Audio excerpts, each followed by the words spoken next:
कैसे ये लोग धर्म का इस्तेमाल करते हैं राजनीति में और उसके बाद आरोप हम लोगों पर लगाए जाते हैं। अगर ये लोग भगवानों में ही लड़ाई लगा रहे हैं तो सोचिए इंसानों को किस तरीके से ये लोग बांटने का काम करते हैं। जब वो शिव को इतना याद कर रहे हैं तो उनको राहुल गांधी जी का वो बयान भी याद आना चाहिए जहां पे वो शक्ति के विनाश की वो बात करते हैं। मेरे प्रधानमंत्री से लाख बैर सही, पर क्या कोई भी सभ्य समाज में ऐसी भाषा का स्थान है? मल्लिकार्जुन खड़गे ने कहा है कि अब लड़ाई शिव और राम की हो गई है। हम शिव हैं और शिव से ज्यादा ताकतवर कोई नहीं है। भाई कैसे ये लोग धर्म का इस्तेमाल करते हैं राजनीति में और उसके बाद आरोप हम लोगों पर लगाए जाते हैं। अगर ये लोग भगवानों में ही लड़ाई लगा रहे हैं तो सोचिए इंसानों को किस तरीके से ये लोग बांटने का काम करते हैं। हकीकत है विपक्ष के पास अब कोई मुद्दा नहीं बचा, इसीलिए ये लोग इस तरीके की भाषा का इस्तेमाल कर रहे हैं। हम लोग जब भगवान श्री राम की बात करते हैं, ये मैनिफेस्टो का हिस्सा भारतीय जनता पार्टी का रहा है, जिसको कभी कांग्रेस या इनके सहयोगियों ने पूरा नहीं होने दिया। 500 साल से ज्यादा तक भगवान श्री राम रामलला उस टेंट के नीचे रहे, तब ना इनकी भावनाएं आहत हुई, ना इनकी संवेदना उस प्रति जागी। पर आज जब भारतीय जनता पार्टी ने अपने मैनिफेस्टो को पूरा किया, एनडीए ने जब अपनी बातों को पूरा किया, तो आज इनको शिव भी याद आ रहे हैं। पर उस वक्त उनको शिव याद नहीं आते जब उनकी आधी अर्धांगिनी, जब शक्ति के बारे में, उनके विनाश की बात जब उन्हीं के पार्टी के बड़े नेता करते हैं। हकीकत है चुनाव के वक्त सिर्फ और सिर्फ भावनाओं को आहत करने के लिए कांग्रेस, उनके घटक दल के नेता इस तरीके की बातें करते हैं।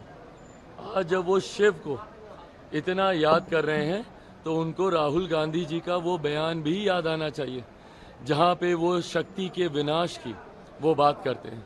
ऐसे में इन्हीं विरोधाभास में जो इंडिया अलायंस अटका हुआ है, यही कारण है कि 14 से कम समर्थन 19 में मिला और इस बार कांग्रेस ऐतिहासिक ऑल टाइम लो पर इस बार कांग्रेस का प्रदर्शन है।